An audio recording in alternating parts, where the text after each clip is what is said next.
Good morning, and welcome to the 2013 Nobel Week Dialogue. Thank you all for taking the trouble to be here today to help us explore the future of energy. My name is Adam Smith, and it's my honor to be your guide for today's meeting. And what a meeting it is. I don't think that ever before have such an extraordinary group of experts from across the science and society interface been gathered together to discuss the future of energy in a meeting that is free, that's open to anybody to attend. Now, my role this morning is twofold. One is I need to explain to you what's happening. And the second is that, as you'll have seen, we have an extraordinarily packed program. So I also have to try to keep it all running on time. Wish me luck. To welcome you properly and to officially open the meeting, I'd like to welcome on stage Lars Hakenstein, who is the Executive Director of the Nobel Foundation. Lars.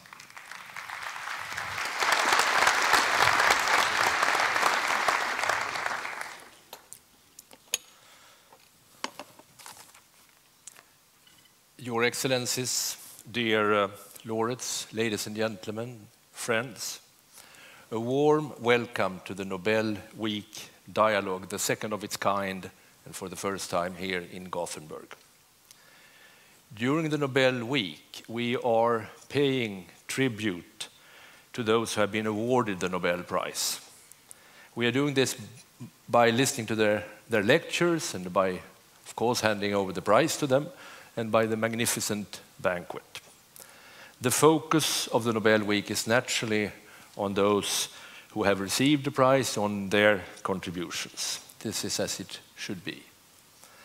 But Alfred Nobel, he had higher ambitions for his prize. This was not just a matter of naming some winners of a competition. He wanted to achieve real results. As he put it, he wanted the prizes to be for the greatest benefit of mankind, for a better world. If we bear this in mind, there are good reasons for us to broaden our perspective and also highlight current issues related to the areas that Nobel singled out in his will, to science, literature, and peace. We have, within the Nobel sphere, previously spread information about the prize and also tried to stimulate efforts and initiatives in line with the prize by building museums, through traveling exhibitions that have traveled a large part of the world, through our website and through publications and conferences. In the same spirit, we organized the first Nobel Week Dialogue last year. An early Sunday morning in Stockholm, we had a very cold and snowy Sunday morning, by the way. We had more than 1,000 people coming. Over 500 of these were students. We were amazed. It was far beyond our expectations. Alfred Nobel would have loved to see this, an explosion of interest in debate and science appearing during the Nobel Week. And I think we are pretty close to the same number here, and probably we will be, by the end of the day, at the same level. With Nobel Week Dialogue, we turn not only to the research community or to experts in the fields.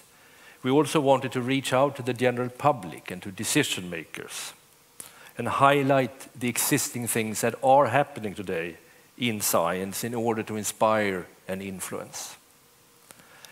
Dialogue is exactly what we want to see here today on stage between the participants, in the auditorium between all of you, online via our webcast or through our social media channels. We strongly believe in dialogue as an important method to achieve real change. When we do this, when we promote the dialogue, we feel confident that we have Alfred Nobel on our side. Nobel cared very much about social progress. He wrote about it, discussed it, worried about it. He was acutely aware that his activities had not only an impact on research, on technology and business, but also on social change, on war, on peace, on life and death. This is what he wanted to influence with this prize. Against this background, this year's theme, energy, is particularly appropriate. This is a field where research has had an enormous impact, and nevertheless, there is a lot of need for research today. Unless we see major scientific breakthroughs in this area, there are risks for devastating pressures on our societies. To get the necessary breakthroughs, our societies and politicians need to be engaged. In the end, both scientific advances and political change will be much needed. The survival of mankind is at stake. Also, our topic is particularly relevant for Gothenburg, a city that has been living on transportation, a major consumer of energy for centuries, but also with a business that has taken an innovative approach to environmental problems and a tradition of close cooperation between society and business. This spirit has been of a great help to us when organizing this event. At this point, I really like to thank all our partners in Gothenburg for what they have done during the last year. Everything I have heard sounds like things have been going on in an absolutely perfect way. I can't avoid particularly mention Carl Bennett, because without his enthusiasm from the beginning, when I called him 1.5 years ago, there would not have been a Nobel Week Dialogue. And certainly we wouldn't have been here in Gothenburg today. So thank you, Carl. Today we will have a chance to update ourselves on what is happening when it comes to energy. We will meet Nobel laureates whose contributions to this field have been crucial, as well as many other researchers in the field today. And we will see them engage in a dialogue with leading names from other areas of society. At this point, we don't know what our theme will be next year, or in 2015 when we will be back here in Gothenburg. You can influence that. Please come with suggestions, come with your ideas. In the meantime, we hope to organize Nobel Prize Dialogues, the sister of Nobel Week Dialogue, in Korea and in Japan. I look forward to an exciting day. Once again, you're all most welcome to the first Nobel Week Dialogue in Gothenburg. Thank you.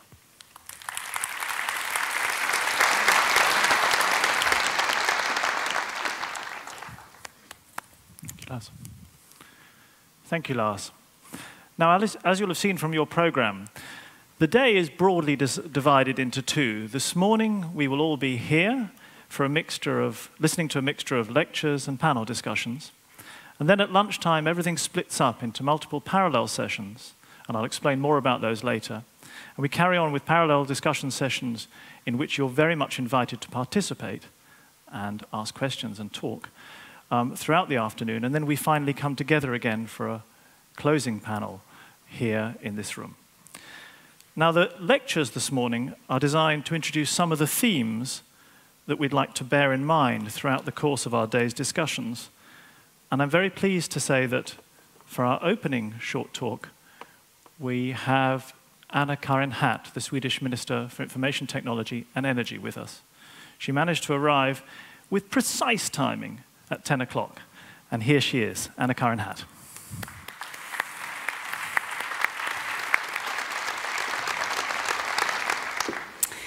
Distinguished guests, researchers, students, ladies and gentlemen. It is a true pleasure for me to start the Nobel Week Dialogue here in Gothenburg, together with you, some of the most well-respected scientists and business leaders in the world. The need to intensify our global dialogue on our energy future across science, politics, and business is today bigger than ever before. Today, we will discuss one of the most daunting challenges we as humans have ever faced. For the scope of our energy and climate challenge is grand, and sometimes it is in fact difficult to grasp its full scope. As we gather here today, coal, the highest emitting energy source of all, is still the largest source of energy in the world. Still, 80% of the world's energy consumption comes from fossil fuels, just as much as 25 years ago. And still, fossil fuels are subsidized globally by more than $500 billion every year.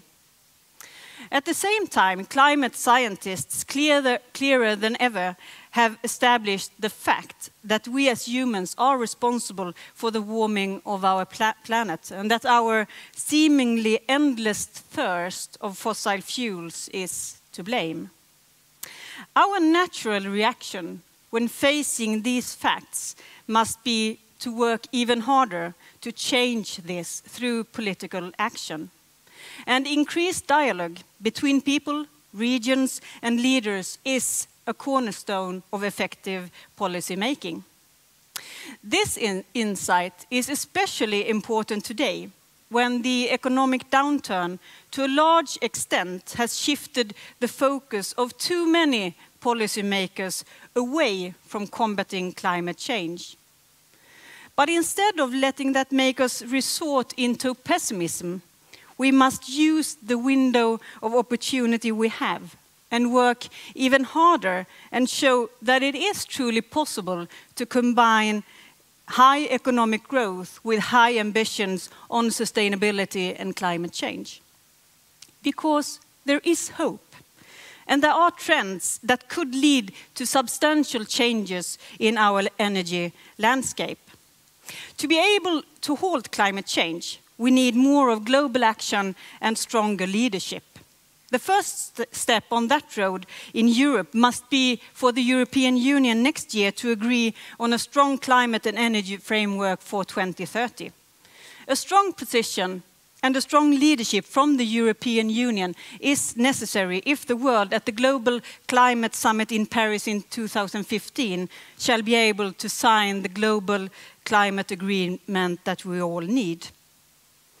In preparing for that, global leaders could be inspired and find strength in the budding trend of local and regional action and new regional policies. Today, regional trading schemes for emissions are being established in different parts of the world. The first one was established here in the European Union with the European trading system, the ETS. A system designed to decrease our carbon emissions, where we today are looking into how the total number of carbon permits could better reflect the societal cost of the emissions. And last week, Beijing became the third Chinese city to launch a carbon trading scheme. And before that, trading schemes have been established in California, in parts of Canada, and in South Korea. One of the driving forces behind this development is a strong political will to act on climate change. But it is not the only one. When I visited China and Beijing a couple of months ago, I certainly discussed climate change. And many people were interested in the sustainability journey that we in Sweden has been able to make. But during my visit, I was also intrigued by how much air quality problems was discussed in large Chinese cities, in the media and among policymakers. And as you very well know, the problems with smog and worsening air quality emanate from the same sources as CO2 emissions and other greenhouse gases, the burning of coal and other fossil fuels. Which means that many measures taken to improve air quality problems also will have an important impact on climate change. The lesson we can draw from this is quite clear. Every region, every country in the world has its own unique context, its own problems, and its own driving forces. which means that every region, through discussions and interactions, must find their own right solutions to tackle climate change.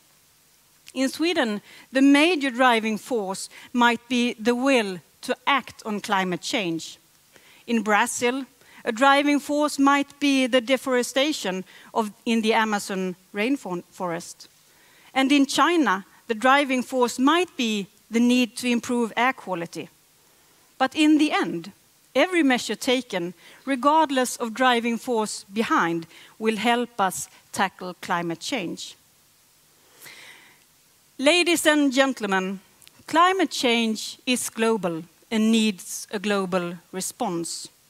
But we also need robust energy and climate policies across regions, included in the European Union. And we need to support developing countries in their efforts to build sustainable energy systems. But the local perspective is also important, because every single decision we make, as individuals, as organizations, as companies and decision makers, matters, also in the global context. Every single one of us can and must play an important role in building a sustainable energy system. But for that to happen, we need an increased awareness of the consequences of the choices we make. An awareness that could be raised if we, as consumers, business representatives, researchers, or decision makers, answer a few very important questions before making the decisions we make. For example, how can I, as a consumer, contribute to increased sustainability by choosing a sustainable fuel for my new car? How can I, as an investor, make sure that my next energy infrastructure investment doesn't extend our fossil fuel dependency for another 10, 15, or 25 years in the future? And how can I, as a policymaker or a researcher, contribute by developing and choosing solutions and policies that will be sustainable over the long term, instead of just looking at short-term gains? If all of us, every day, should decide to ask ourselves these simple but quite challenging questions, then we would be able to move further and faster than we have done before. Together, we hold positions that make it possible to truly contribute to real solutions to our common energy and climate challenges. Let us use these positions. Let us use the window of opportunity we have. Let us use the dialogue that we will have here today, so that we, in the end, will make true difference for our climate and for our common future on this planet. Thank you.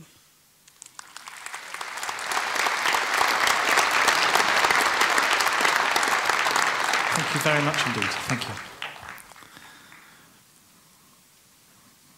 So to give the second of our morning introductory talks, we're very pleased to welcome Dr. Fatih Birol, who is Director of Global Energy Economics at the International Energy Agency and the man responsible for the IEA's much quoted World Energy Outlook.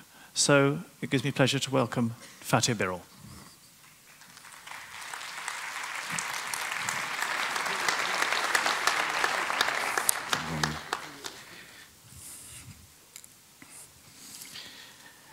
Excellencies, dear colleagues, ladies and gentlemen, a very good morning to all of you. It's a great honor to be with you here today. I will, in the next few minutes, just tell you what are the framework conditions, what are the starting points of our energy system today. In the next sessions, we will look at the future and the future challenges, but I thought I should provide you a very brief summary where we are today in the global energy system. The very first thing I wanted to tell you is that the job descriptions of many key energy players are being rewritten, redefined. What do I mean with that?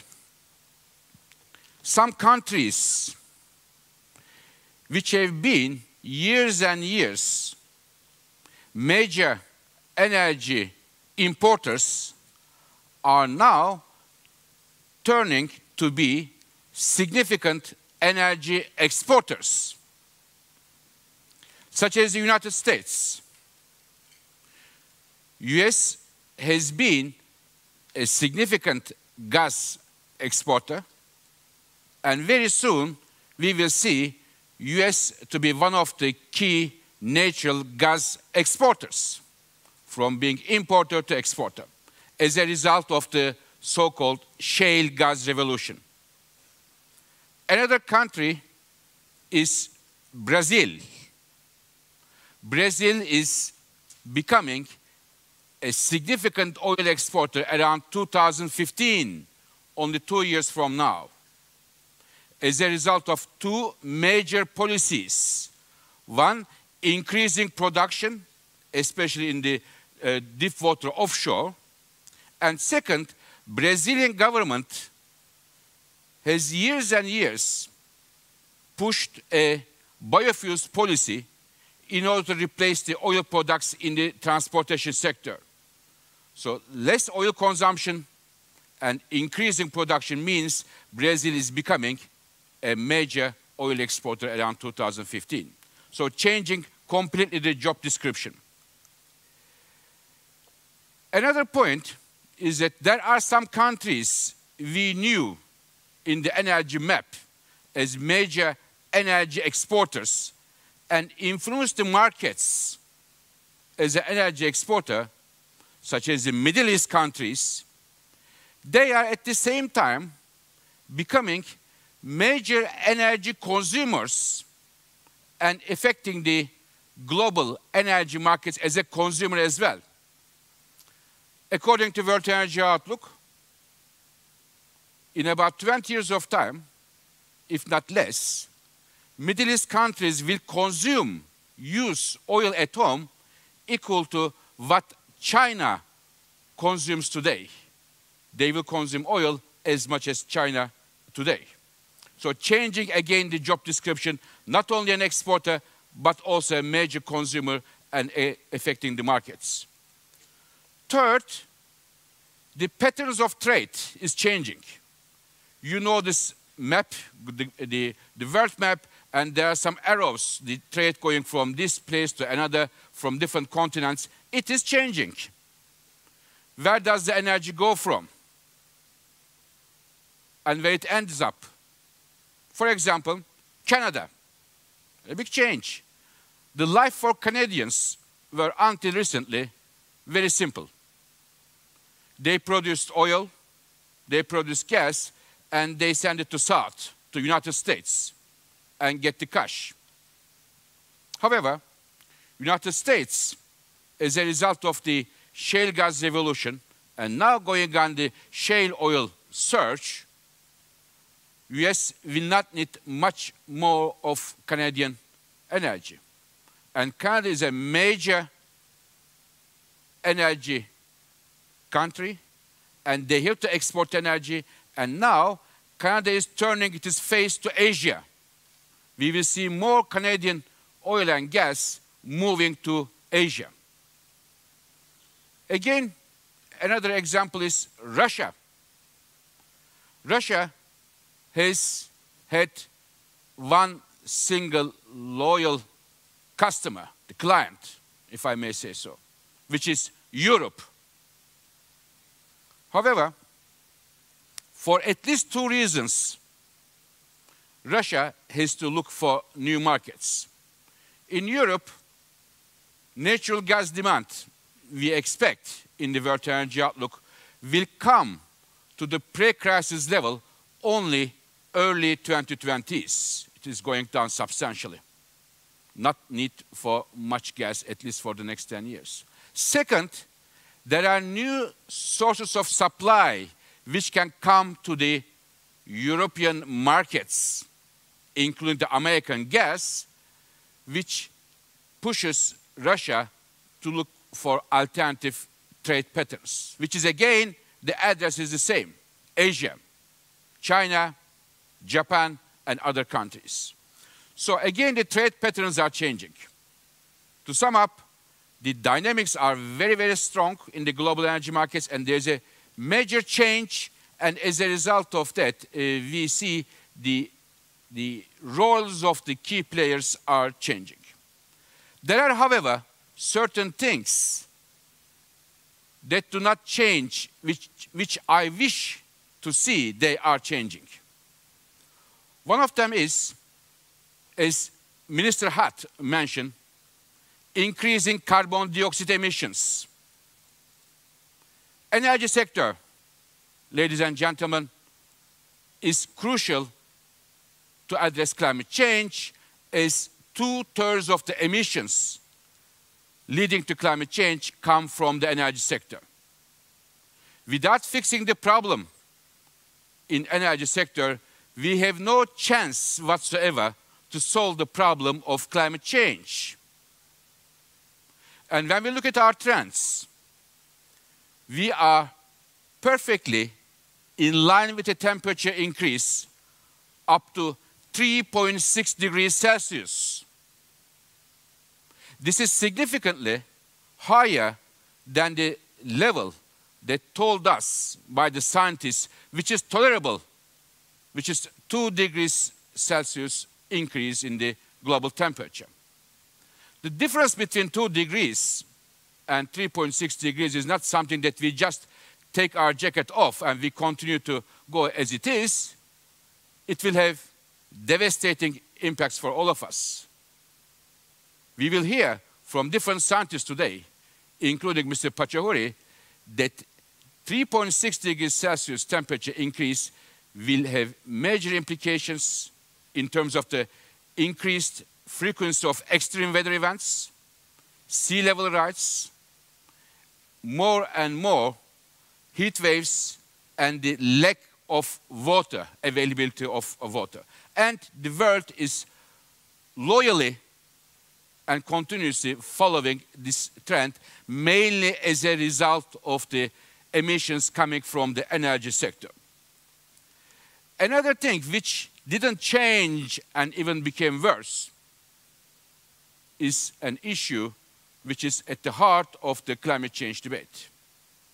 Today, in many countries of the world, fossil fuels, coal, oil, gas, they are heavily subsidized. What does it mean? Governments are putting money from their own pockets to push the price of coal, oil, and gas much lower than their market value. And if something is so cheap, human beings, we do, in general, use it in a wasteful manner without looking at whether or not it is efficient, what are the consequences of that. This is a human nature. So many countries in the world, coal, oil, and gas prices are extremely cheap, which gives a boost to wasteful use of fossil fuels, and as such, a major driver of fossil fuel consumption growth. For me, ladies and gentlemen, fossil fuel subsidies are #1 public enemy of sustainable energy development.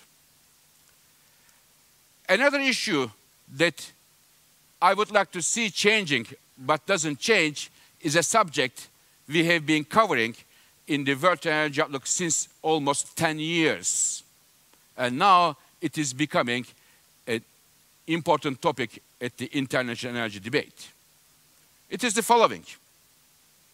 Today, 1.3 billion people, which means every 5th person in the planet, they have no electricity.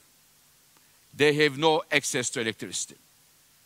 Mainly in sub-Saharan Africa, India, Pakistan, and Bangladesh, and the rest of the world. This is not only a major barrier for the economic development in those countries. Because without energy, economy doesn't grow. But at the same time, it has implications on social life, and as such, it is a social issue as well. Just to give you an example, just from daily life, if you don't have electricity, you cannot keep the medication for your children in the refrigerator, and many, many other aspects. So beyond energy, I believe it is also a moral issue, and I want to congratulate the organizers here to put a special session today on energy and the poor. Leaving these challenges aside, let me finish my words by highlighting two issues in terms of energy prices.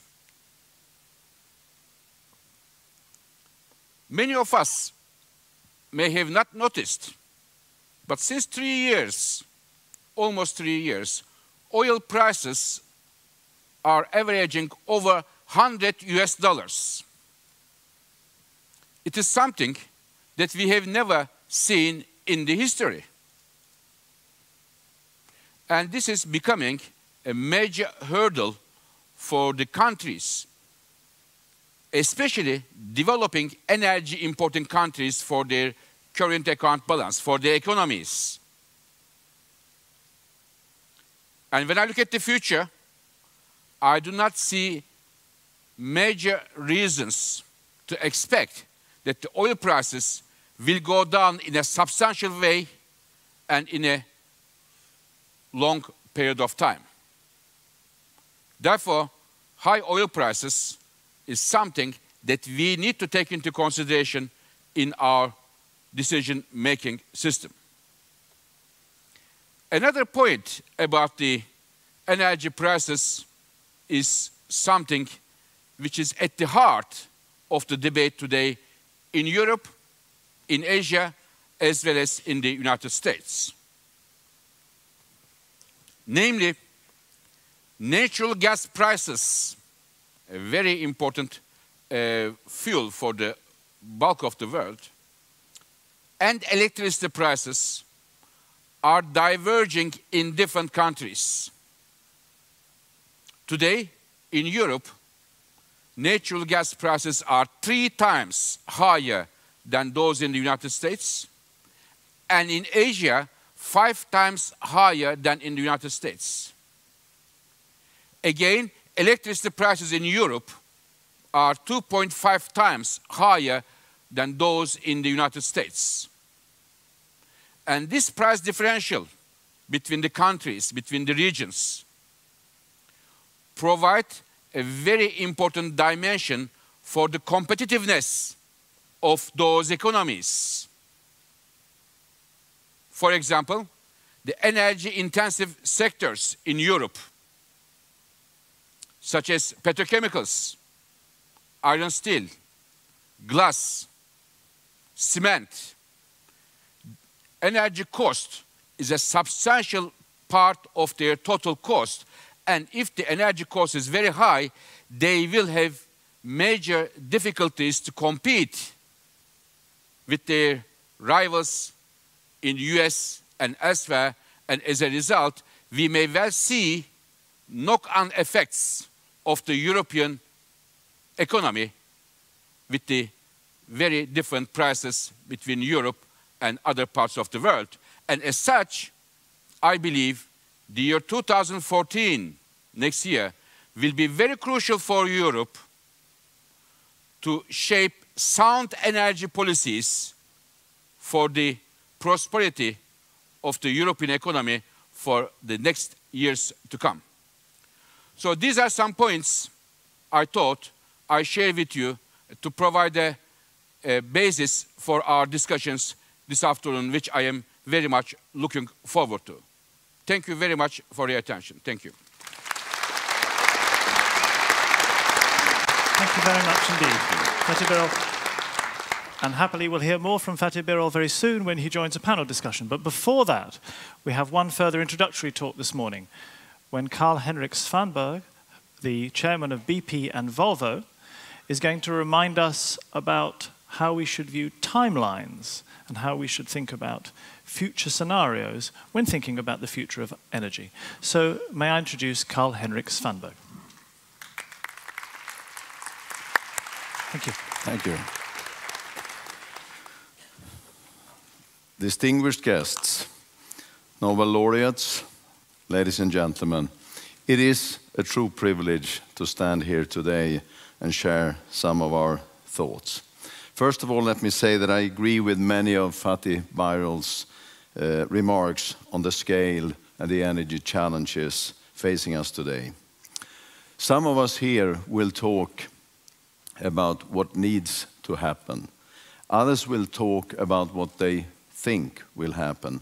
I will talk about time perspectives and the pace at which we believe things could happen.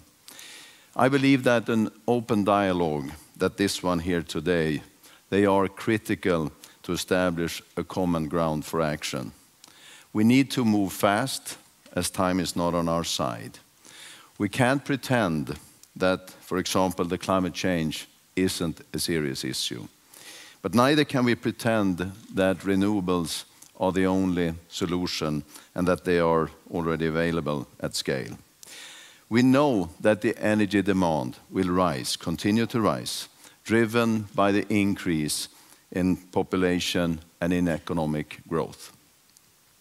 While I'm today in my presentation, I will be using BP's number rather than IEA's, but we largely see the same trends and the same outcomes.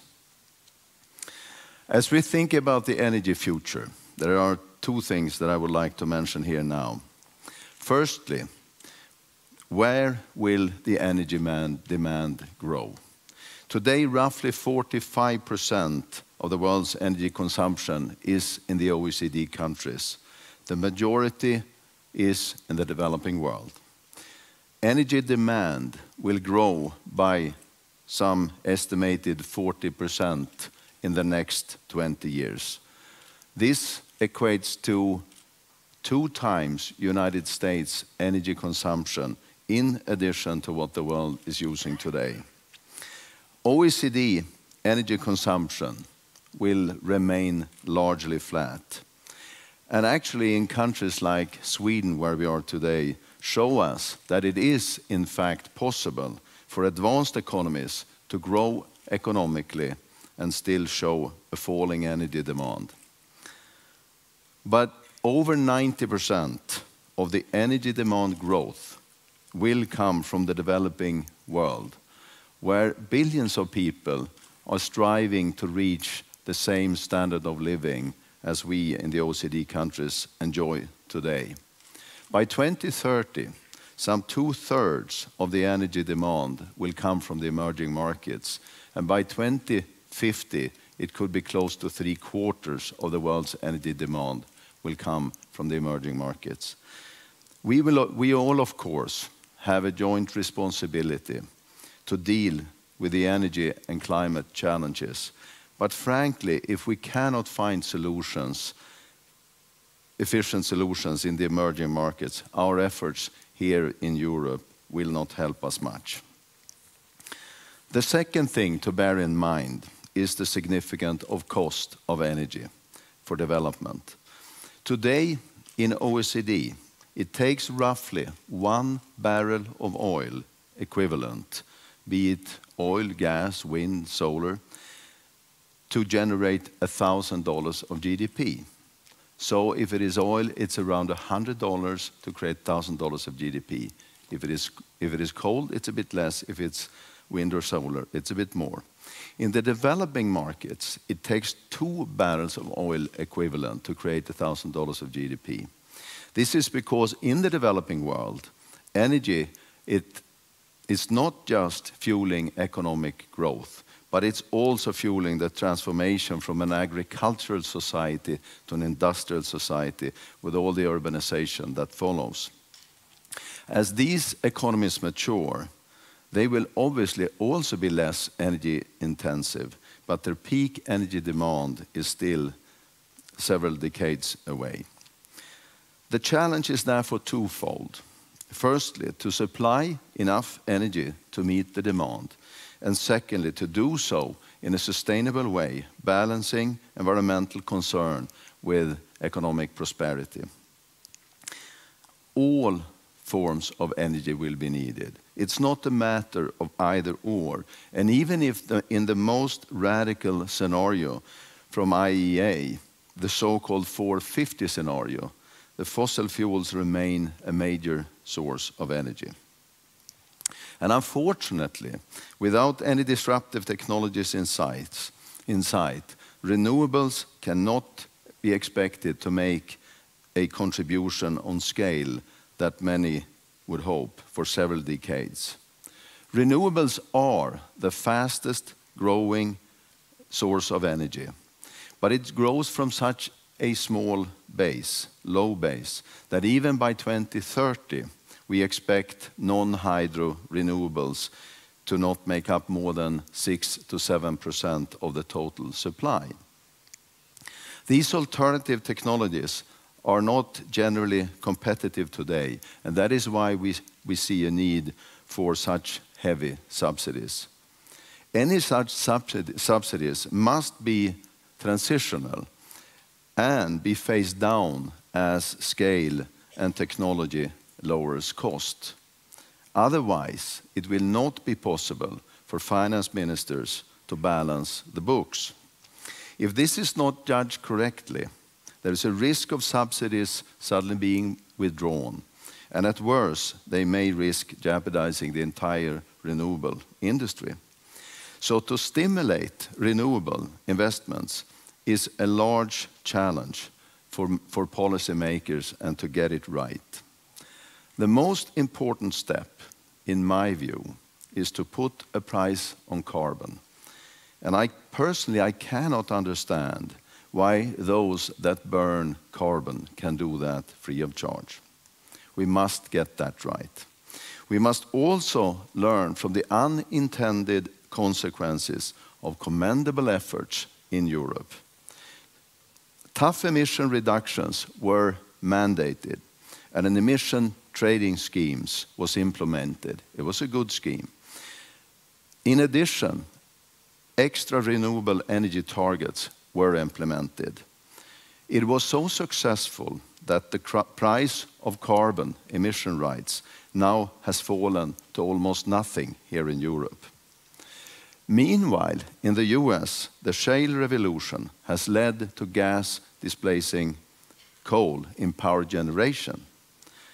And partly as a result, the US emissions are falling and are now at the level of 1995 and before. Excess US coal is now finding its way to Europe, where it costs little to burn this coal because of the cheap price of carbon. And now emissions from power generation is actually increasing in Europe. So again, policy is at the heart of addressing climate challenges. This is why I would also now like to turn to the importance of time. I am confident that a lot will happen in renewable energy development, offering exciting opportunity for the future that will help mitigate climate change. But new alternatives will not kick in at scale for at least another 20 years. So we need a strategy to buy us time. Accelerating the drive for energy efficiency worldwide is probably the most important action that we can take to reduce emissions. As we all know, there are lots of data that show us how little of energy that actually is put to final use, and the vast majority is ending up as waste. The future for efficiency improvements is significant, and it's critical for emissions, for economies, for jobs, and for domestic energy security. In parallel, to shift from coal to gas would have a major effect. Natural gas is the fastest growing fossil fuel, and it is the cleanest, with half the emissions of conventional coal for power generation. So, in conclusion, time is not on our side. The world needs energy, and the need for energy will increase over the coming decades before it might eventually peak. By then, I believe technology will play a major role in delivering sustainable energy. But until then, there is not one simple solution. The potential for further improvements in energy efficiency is critical, and it's huge. Replacing coal with gas will reduce these emissions by half. The push for renewables must continue. And in all of this, we believe that the world would greatly benefit from a price on carbon. If someone here can show us a more quick way into the future, I will be the first to celebrate them. And if they do, they may also receive a coveted prize from the hands of the King of Sweden. And they will be here joining us in future gatherings. I believe my time is up. Thank you very much.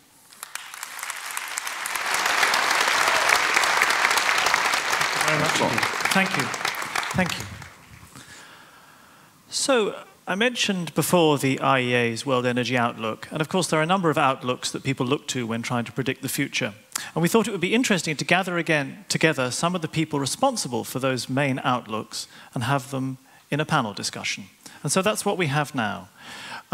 Kindly, Chris Llewellyn-Smith, Director of Energy Research at Oxford University, is going to chair that. And if he would like to come out with his panelists, we have Fatih Birol, Nebojša Nakisenovic, Rajendra Prachari, and Christoph Ruhl, who will be joined by Anna-Karin Hatt, who's kindly agreed to join the panel as well. Chris is going to introduce everybody. Chris, do you want to sit here? I'm going to be here. Christoph.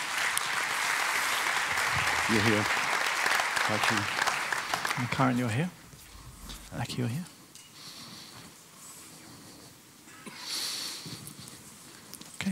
Over to you, Chris. Thank you. Thank you very much, Adam. I'm Chris Llewellyn-Smith, and it's been suggested that before I introduce the speakers and they speak, the panel members, I'm going to show a few slides with some facts and figures. So the first point I want to make is that we are using a lot of energy. In fact, we're using energy at the average rate equivalent to that provided by burning 1.9 tons of oil every year for every man, woman, and child on the planet. And we're doing it in an extremely uneven way. In this unit of tons of oil equivalent, the United States per person are burning 7 tons of oil a year. In Sweden, it's 5.2. The UK, which is around the European average, 3. China, 2. Bangladesh, 0.2. Sweden uses more energy because you have a lot of energy-intensive industries, and it's cold here, but you're really good guys. You're producing a lot less CO2 in the way you do it. These are not the numbers that are needed to support lifestyles, because the Chinese are making a lot of things that they and others which use energy, which they export, but support our lifestyles. If you allow for the difference of the energy that goes into producing exports and imports, China drops from just above the world average of energy consumption to well below it at 1.6 tons. Whereas the UK goes up a lot and the United States also goes up. These slides show you, this is the total energy used in billion tons of oil equivalent. On the left, where it's used, on the right, where it comes from. To the left of the line, that's the past. Those are just facts. To the right, those are projections made by BP with their most likely assessment of future policies. BP don't put in non-traded biomass, which perhaps adds another 10% to the total. 3 points on this graph. Energy use is growing rapidly, and the growth is from the poor countries, the non-OECD. And that's a good thing. It's lifting billions of people out of poverty. And it's set to continue to grow. Fossil fuels are set to continue to dominate, at least in the period up to 2030 shown here. Renewables are growing most rapidly in percentage terms, but from a very low base, and they're set to remain small. How do we use energy? Very roughly, 30% in industry, 30% in transport, 30% in housing, agriculture, forestry, and fishing, 2% commerce and public service, 9%. You can cut this cake many ways. For example, how much of primary energy goes into electricity? It's about 38%. Now, I want to finish talking about some of the scenarios. I already talked about the BP projection, which is based on most likely assessment of future policy trends. Then I've shown 4 other scenarios that are produced by Fatih and his colleagues at the IEA. The first is current policy scenario, policies already enacted. The second is the new policy scenario, which assumes the implementation of all the rhetoric that our ministers and governors have told us, the things they want to do to reduce energy use and reduce fossil fuel. The green one is where we ought to be. It's a scenario which would keep carbon dioxide in the atmosphere below 450 parts per million, which is thought to be the number to keep climate change, temperature increase to under 2 degrees. And the last one, the efficient world scenario, is the same as the new policies, the blue one, with the addition of all actions that the IEA thinks would both reduce energy use and save money. Now, I want to make 4 comments on this. Note that in the new policies scenario, which has policies designed to increase and decrease energy use and carbon emissions, they're both going up. Even that, all the policies that have been claimed will be introduced were way away from the green scenario. But that is well below the BP, which, by the way, is on the left-hand graph, probably a little bit high. It should be about 2/3 of the way between the blue and the orange one. It's very hard for me to think that the BP projection can be wrong, because for 2030, the infrastructure's in place. So we're probably not going to, those rhetoric won't happen. The next point is the difference between the purple and the blue scenarios is supposed to be only things that save energy and money. Ladies and gentlemen, this is not just a free lunch, it's a lunch you're paid to eat, but nobody's eating it. So we have to ask, why? Is that true that we can save energy and money? And if so, why is it not happening? One final point. The difference in carbon emissions in the right-hand graph is more or less exactly proportional to the amount of coal in those different scenarios. The highest priority we have, in my opinion, must be to reduce the use of coal, not only to mitigate climate change, but also, as the minister said, because of the damage that it's doing in air pollution. I'm now going to introduce the panel and ask them to say a few words. So first on my left is Christoph Ruhl, who's the Group Chief Economist and Vice President of BP. They produce extremely helpful compendium of data and the outlook with those points from which I quoted, and Christoph presents them to the world every year. And I hope Christoph will tell us something about where we seem to be going. Next, Rajendra Pachauri, Pachi to his friends, who chairs the International Panel on Climate Change, which has awarded the Nobel Prize in 2007. He's a prominent environmental researcher, and I hope, Pachi, you will tell us where we ought to be going. Fatih Birol has already been introduced, and since time is short, says he will pass in the first round, but I'm sure he's going to comment on what other people have to say. Next, Nabiosa Nakicenovic, Naki to his friends, who's the Deputy Director of the International Institute of Applied Systems Analysis in Vienna, which last year published a monumental general energy assessment. And I think Naki is going to tell us where we could be going and what we should be doing. And finally, the minister who's been introduced and certainly needs no introduction here in Sweden, who'll comment on, I hope, on how we can get there politically. So first of all, over to you, Christoph. Well, thank you very much for the introduction, to the organizers for the invitation, and a very, very good morning to all of you. So I have the task of telling the world where it's going. Just one word by introduction. It is true that we produce point forecasts rather than scenarios. We don't do this, however, because we think we have a better crystal ball than others. We do it ultimately because we believe that nothing focuses the mind of the analyst so much as to be forced to walk from today 15, maybe 20 years ahead further would make not much sense. And on the way, the analysts usually encountered several forks in the road, call them the sort of fault lines of this complicated energy system, where things could go left or could go right or could go somewhere in the middle. And it's generally often impossible to say where exactly they will go, but it is possible to put the finger on these fault lines and saying here is a major decision point where the future will depend on these kind of decisions. And I hope I can point out to you some of these fault lines from looking at where we have come from and where we are likely to go. Could I have the first slide, please? We have been allocated a maximum of 2 slides, and I'm determined to max that out. What you see here, you have seen already in Chris' introduction the levels of where we think energy consumption and production is going to go. What you see here are the shares. So these are the market shares of the individual fuels, oil, coal, gas, and then all the non-fossil fuels. The first thing to say about it is this is a slow-moving beast, these huge global energy markets, but it's a beast which does move occasionally. You can see the case of oil, different from all other fuels in that it has a clear structural break.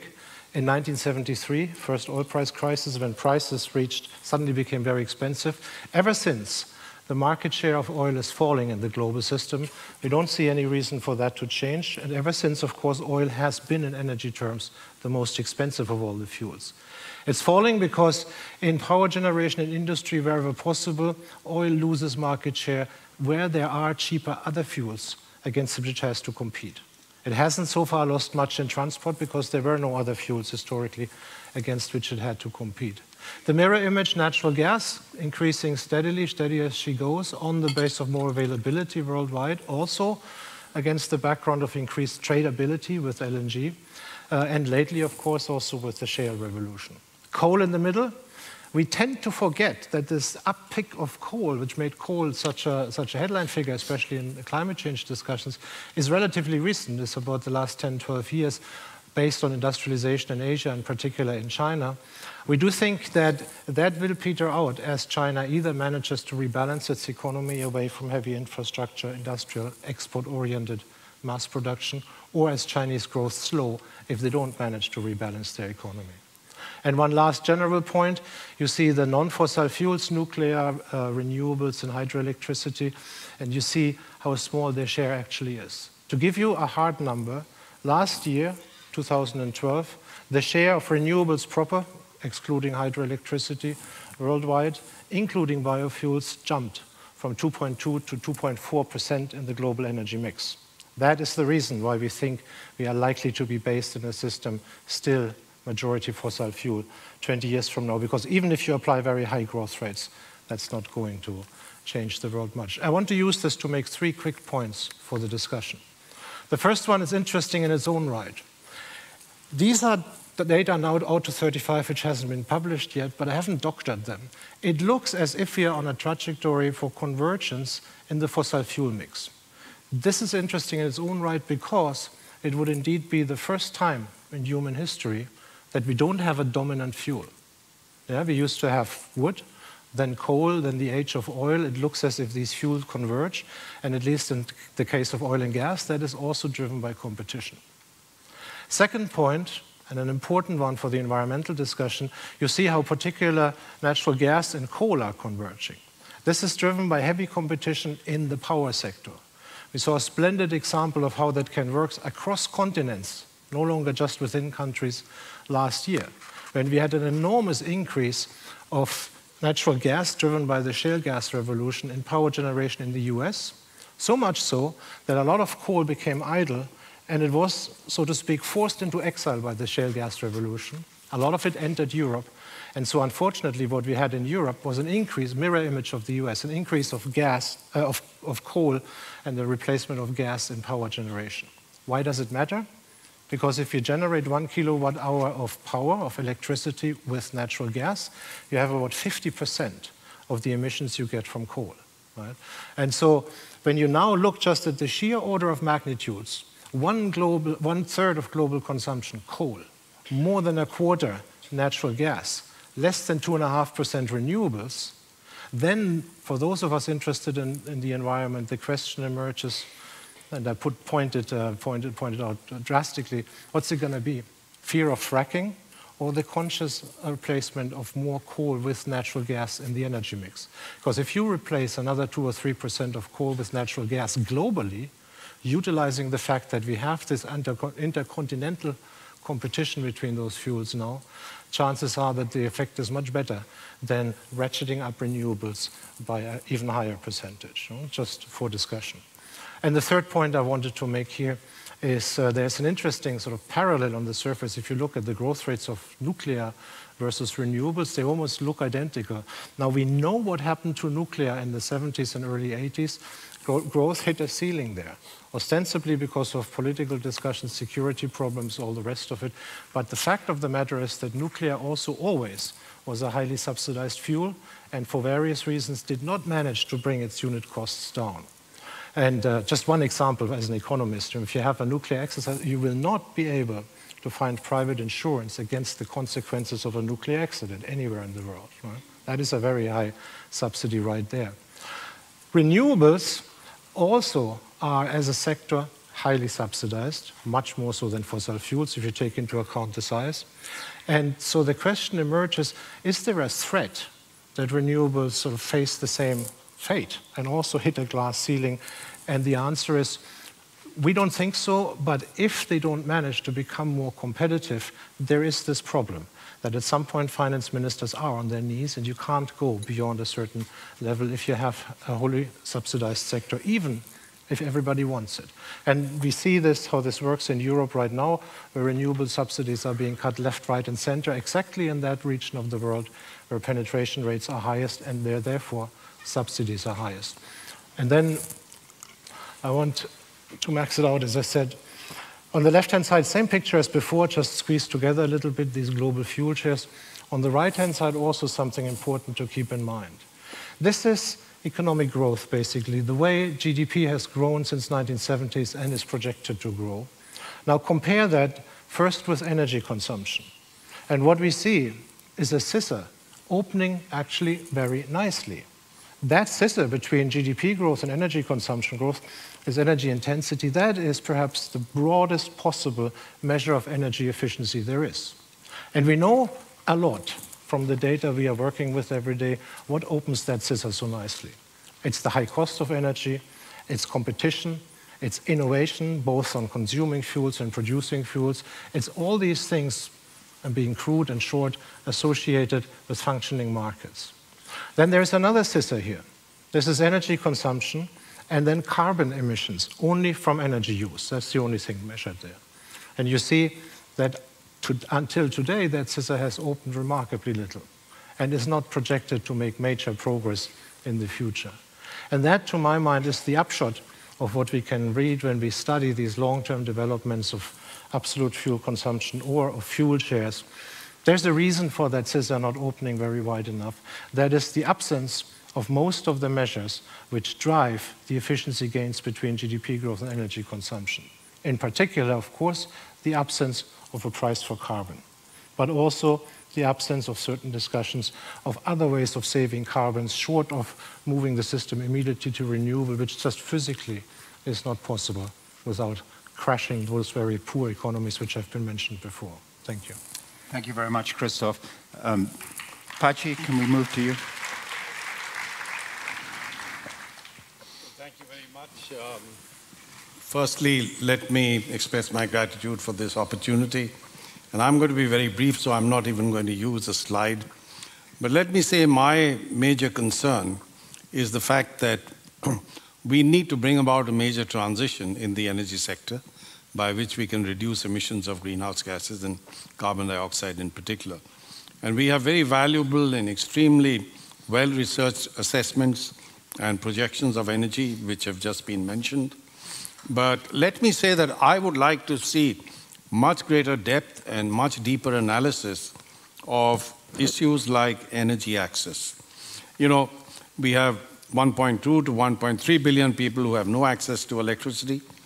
Almost twice, a little more, in fact, that number of people who use biomass for cooking and a variety of applications in the household. How is this large section of humanity going to make a transition to clean and modern fuels and do it in a manner that's going to reduce the emissions of greenhouse gases over a business as usual kind of scenario. This is something that requires much deeper analysis. If I had the time, I would give you some ideas, but I hope we'll have opportunities to discuss this. The second area that I feel needs much deeper analysis is the whole issue of technology prospects and future scenarios. I mean, come to think of it, in North America, shale gas has brought about a radical change in the energy supply scenario. But to be honest, till about 5 or 6 years ago, nobody really expected or projected this. Now, what, in my view, would be extremely helpful is to look at even dream scenarios of disruptive technologies and see what that's going to do to the total system. Because once you do that, I think that also provides policymakers with some kind of direction on how to get to a particular goal that might be desirable. And this applies to, let's say, photovoltaics, where certainly costs have come down, but with some of the technological developments that are possible and maybe likely, you can assess what the costs of power generation from photovoltaics would be, or for that matter, viable storage technologies. And I think the time has come when we should look at some of these technological possibilities and analyze them in depth.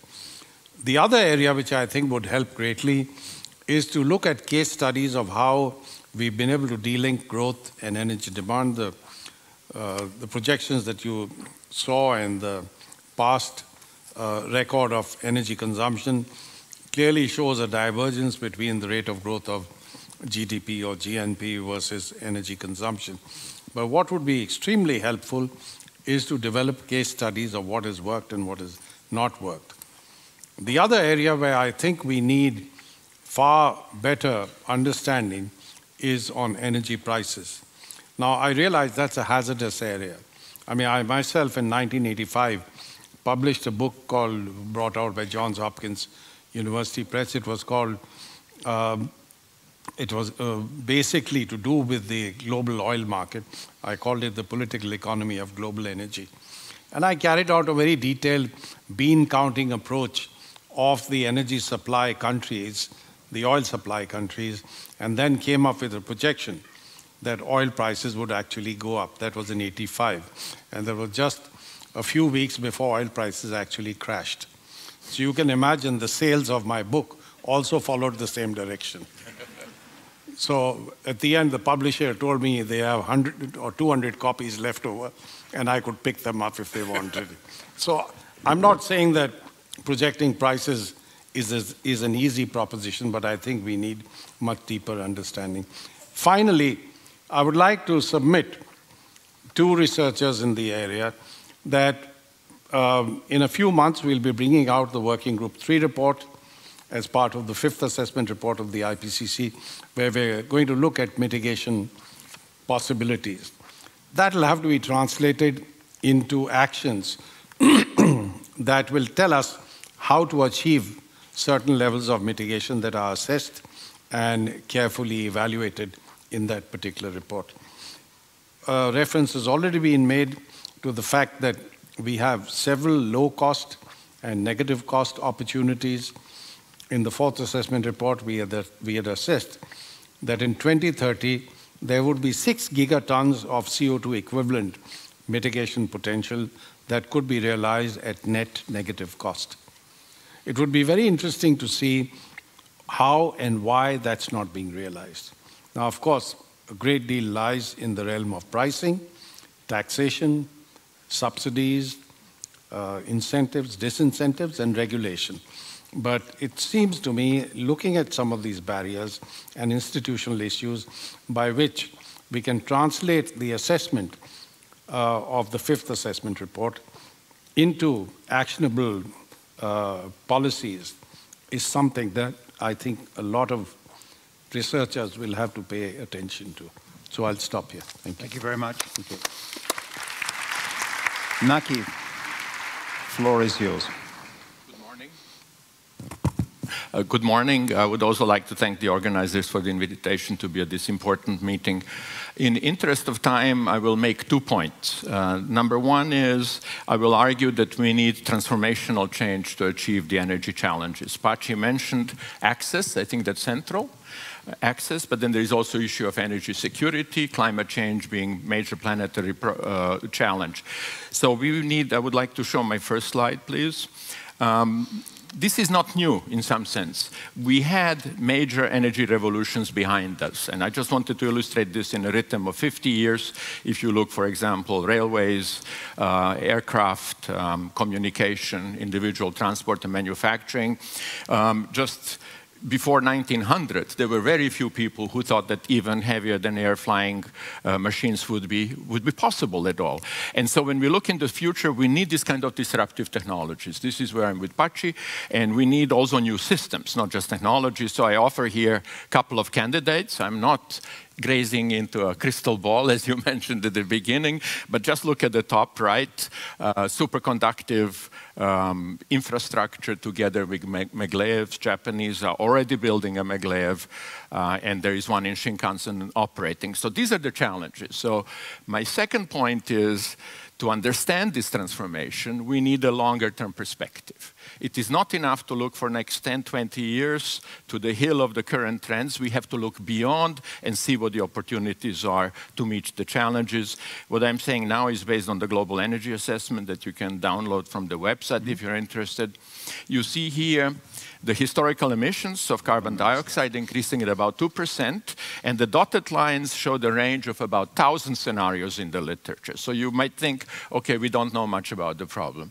But in fact, if you look at the green area, that shows how the emissions should look like if we want to achieve 2 degrees, and that's a major challenge. I don't need to comment, you can just read the numbers. Negative emissions, even if we are not there on time. Now, in the Global Energy Assessment, we looked at about 40 scenarios that in different ways, different pathways, achieve some of those challenges I discussed before.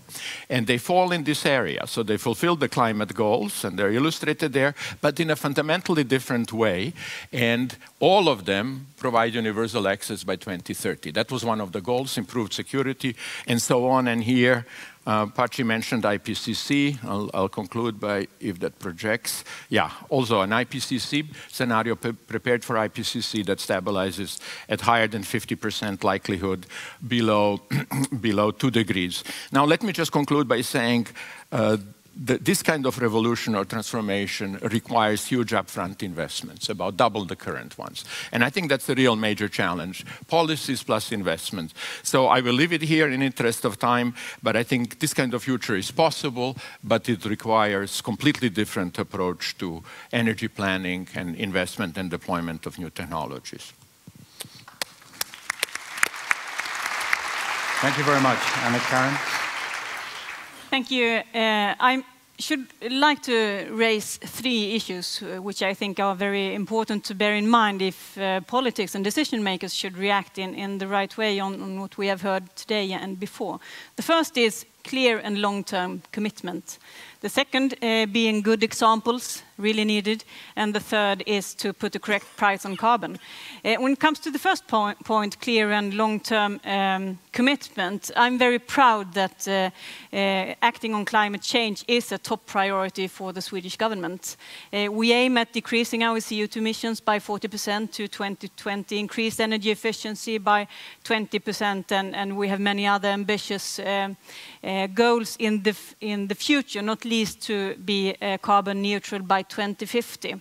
I think that one of the most important things that will happen next year is that the European Union really needs to get together and to be able to decide on a strong climate and energy package up for 2030, because that leadership might not be the only thing needed, but it is surely needed if we are to reach the global agreement on climate in Paris in 2 years' time.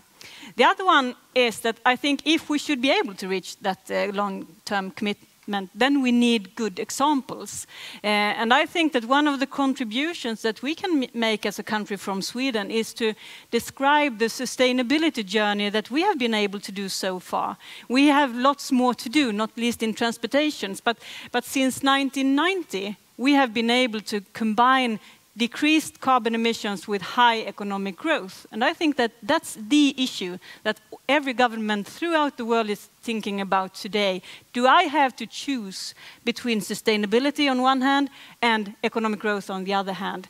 And in that perspective, I think it's important for us to describe that we have been able to decrease carbon emissions by 20% since 1990. And during the same time period, we have increased and got our economy to grow by 60%.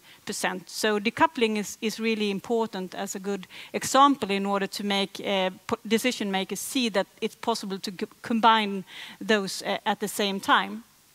The third thing then is, I think, one of the most important issues that we really need to be able to decide on is to put the correct price on carbon. That's the most important thing to make sure that renewables are really competitive, that energy efficiency will happen, combined with the increased information on the possibilities we have. And we have to see that only 8% of the fossil fuels used in the world today are covered by a carbon tax. So I think it's really important that more countries decide to introduce carbon taxes, that we get the trading schemes that we have working. The EU certainly must make the ETS working so that we can break the development that we have today, where coal is really coming too heavy into the European market. And besides that, we need to look at the subsidies. Of course, today, as I mentioned in my speech, fossil fuels are subsidized by $500 billion every year.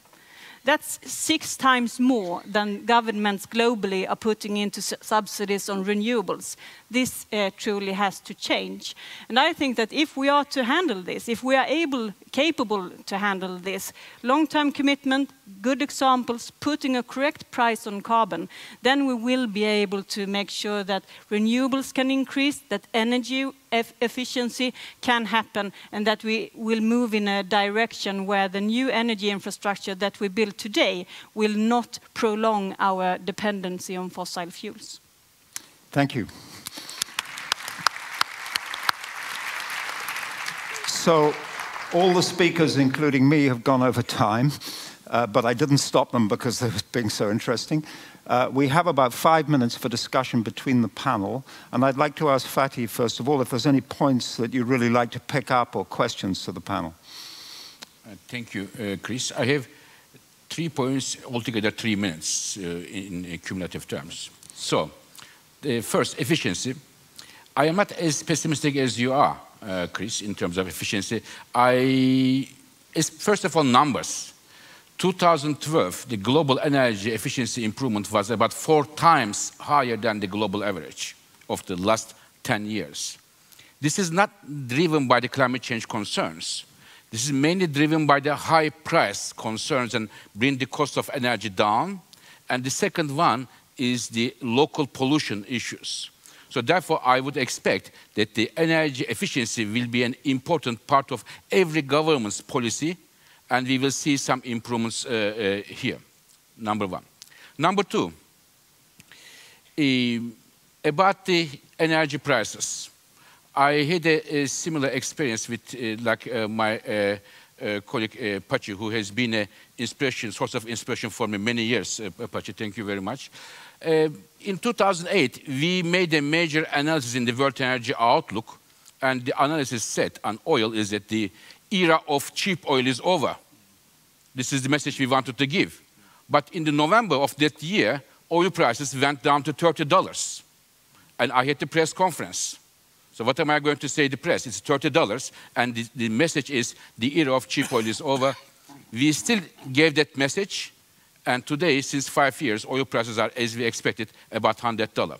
So therefore, it is important for the colleagues, there are a lot of students here, that believing on your convictions, on your analysis, not what is happening in those days are very, very important to what you believe is right, is definitely an option to consider. Second, on the North America, this is very important. We didn't talk much, but the shale gas revolution is affecting everybody. Very important. And in the year 2009, we came up with a with the analysis saying that there is a silent revolution happening in North America. This was the first one. And when I came even to Stockholm, I remember I made a joke and nobody laughed. The joke was the following. Normally revolutions take place in South America, but this time it's happening in North America with all its implications. And I think we will still see major implications of shale gas on many, many fronts, not only on gas, but the competing fuels as well. Third, on nuclear. We didn't talk much on nuclear, but there are colleagues, there are countries who are not very much in favor of nuclear. But I believe providing electricity generation without any intermittence, providing a long-term perspective, in the context of a world where, as Madam Minister said, the carbon price, I think we may not afford to exclude nuclear from the future energy prospects, especially if we are really serious to address the climate change. Because nuclear is the only electricity generation source which can provide electricity without intermittence and with the well-known price trajectories. Therefore, I believe nuclear should be also part of our dialogue here without approaching it, just taking it from out of the debate. So these are 3 points, Chris: efficiency and the foresight of the projections as well as the nuclear. Thank you. Thank you very much. There are panels later in the day on fossil fuels and nuclear. We're almost out of time. There's a very red pointer in front of me saying we've got just over a minute. So I think I'll just ask the panel if there's any final remarks or things you really want to pick up, but only in a few seconds, that were said by others. First of all, Christoph, we'll just go across again. I'll just try to connect some of the major points. First, an observation. I mean, one has to remain clear-headed. I think it happens to all of us. When we go around and talk about climate change these days, you get much less responsiveness, questions, issues from the audience.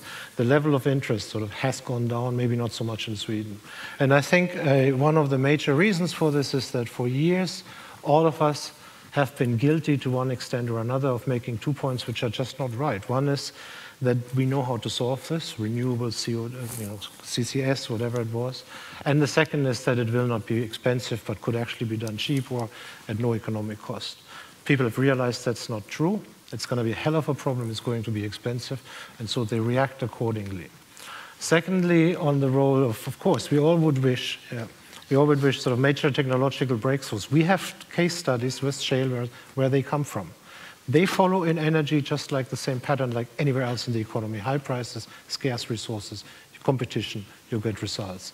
And similar for what the point Fatih made with prices of oil, prices of energy fuels.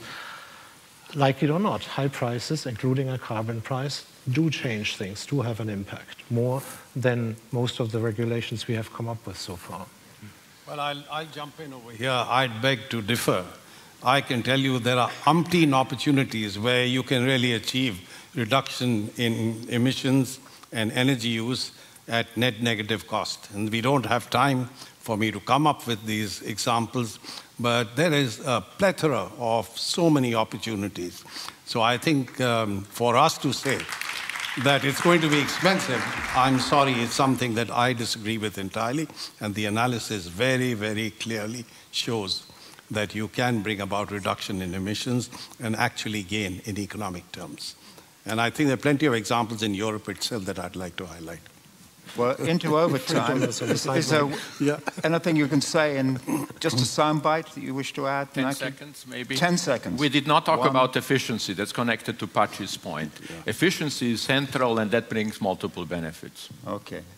Anna-Karin, the last word in 10 seconds. The last word would be that we know that decision makers, may them be business representatives or politicians, are really facing tough choices and finding the right solutions ahead. The best help we can get is solid facts and truth to be told, because we really need to make sure that the decisions we make are based on the best knowledge that the scientists, the researchers, and the best practices that we have can gather together. And if we can get that, maybe we can move ahead together. But finally, we need a global agreement, but that global agreement should not be an excuse for not taking action today, because we have possibilities to move today in the choices we make for a more sustainable future. Well, thank you very much. The organizer is going to be very angry because we're 2 minutes over time, but let's thank the panel for their very, very interesting remarks.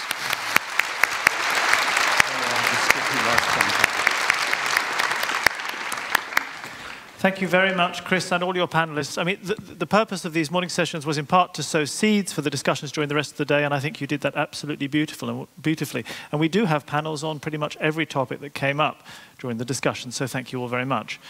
Now, Anna Karin Hatt mentioned the need for a concerted EU policy, and we're very fortunate to have with us today Günther Oettinger, the EU Energy Commissioner, and he is going to give a very brief talk before the coffee break. And so I'd like to welcome Günther Oettinger to stage, please.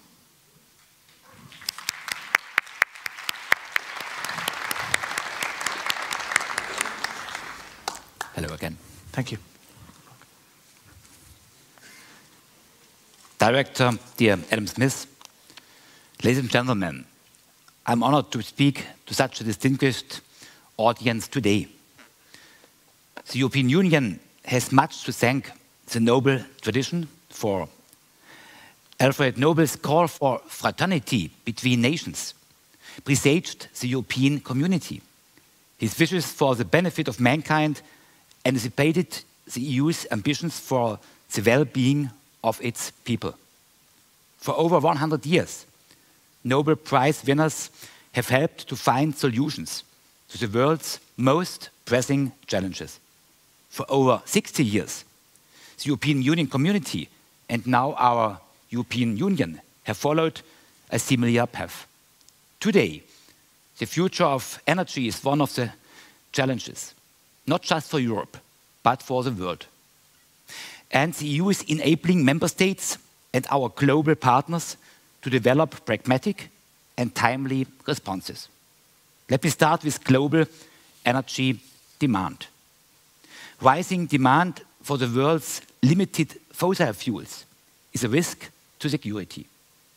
In 20 years' time, the International Energy Agency tells us the world could be using almost 1/3 more energy than it does today. Already, access to energy has caused civil strife and war in several continents. The pressure on governments to access new supplies for energy-hungry consumers could cause further explosions. And so, cooperation is essential. The EU represents less than 15% of global energy use. But we depend on the rest of the world for well over half of the energy we use. Europe's role in the global energy debate goes well beyond our share in world markets. It's not only about our needs, but also those of others. The future of energy depends on the EU's external policies. Already in Sudan, Iran, or Central Asia, we are working to ensure that the search for more energy is peaceful. The EU must continue to promote partnership, prosperity, and energy collaboration with countries across the globe, whatever their state of economic development. We have a good track record on this, and our voice is heard, whatever cynics may say. And we must support global efforts to tackle climate change while increasing energy access worldwide.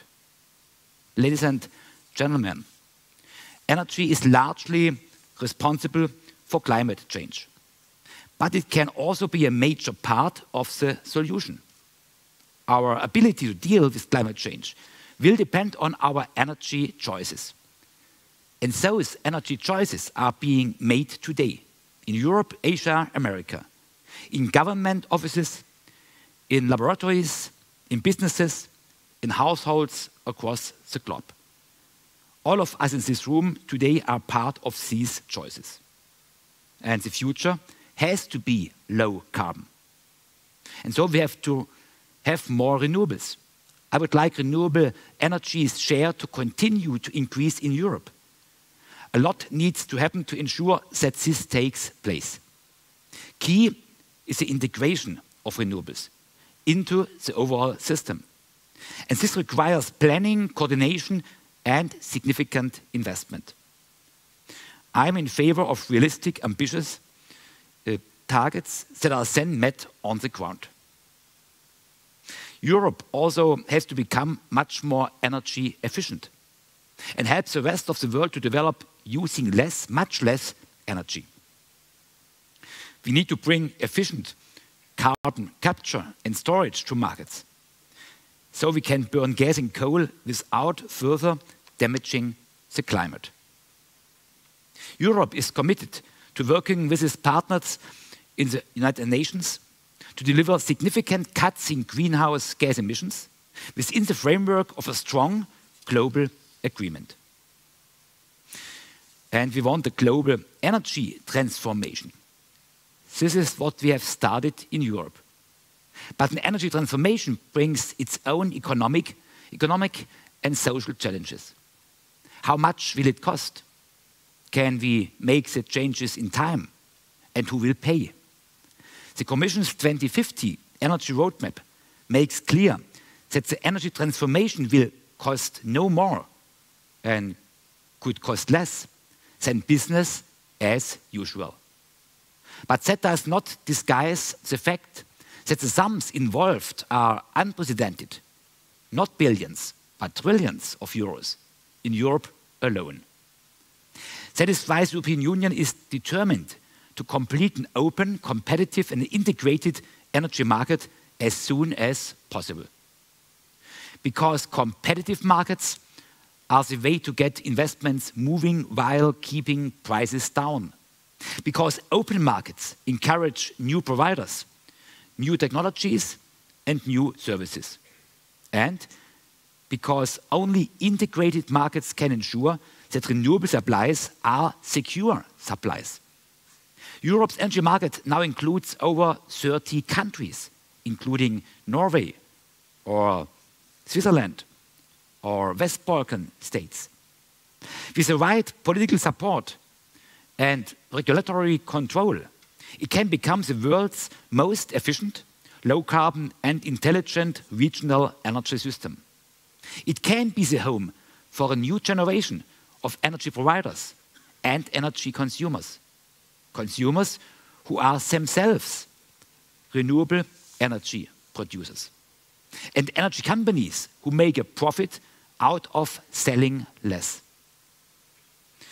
The energy market, our EU energy market, can bring the investments we need, providing we make it work. This means more European collaboration, not less, less state intervention, not more power to consumers, not to former state-owned utilities. Ladies and gentlemen, let me now come to the role of science, research and technology. In our European Union, Horizon 2020 will offer more funding to energy research than ever before. Just as horizontal drilling, funded by EU research programs 30 years ago, has transformed the prospects for shale gas and changed world markets within a few years, so will European collaboration on fusion, on ITER, fuel cells and smart cities help to offer a more sustainable future to our people and to other nations.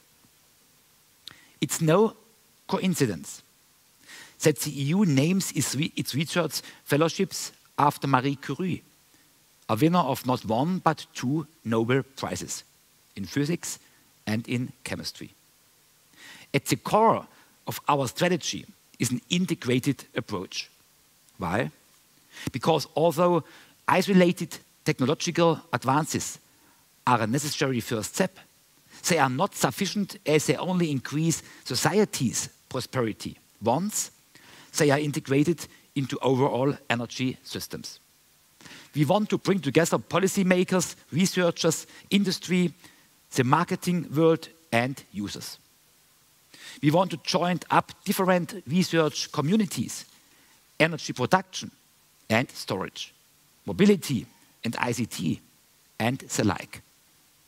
Funding for research is increasing from some 7.9 billion in the period 27 to 2013 and some 9.6 from 2013 up to 2020. on our doorstep in the region of Västra Götaland, hundreds of people in local projects working with people in many other parts of Europe have benefited from this European support. They are building more sustainable communities, more renewable energy and low-carbon transport, more efficient buildings and more responsive energy markets.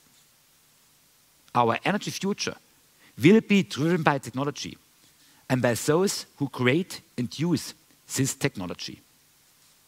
Ladies and gentlemen, our energy challenges bring science and society together in Europe and across the globe. European Union cooperation in energy is working to make our energy future more secure, more sustainable, more affordable, more accessible, and more competitive. Working together, the EU is dealing with some of the greatest challenges to our energy future. And EU cooperation with our international partners in 5 continents of the world is promoting energy market reform, access to cleaner energy, and the development of efficient and low-carbon energy technologies. In this way, the European Union is building a new future for energy and helping to bring peace and a better life to people across the world. Thank you all. Thank you very much. Thank you. Thank you for that uplifting vision to end the first half of the morning. Now, we have a coffee break, and thank you for patiently waiting for that. I'd be very grateful if we could get the coffee break done and finished with in no more than 20 minutes. So coffee is just outside the doors there. If you could all be back in here by as close on 12 o'clock as... no, stop that. Yes, 12 o'clock. 12 o'clock as you can manage, I'd be very grateful. Thank you.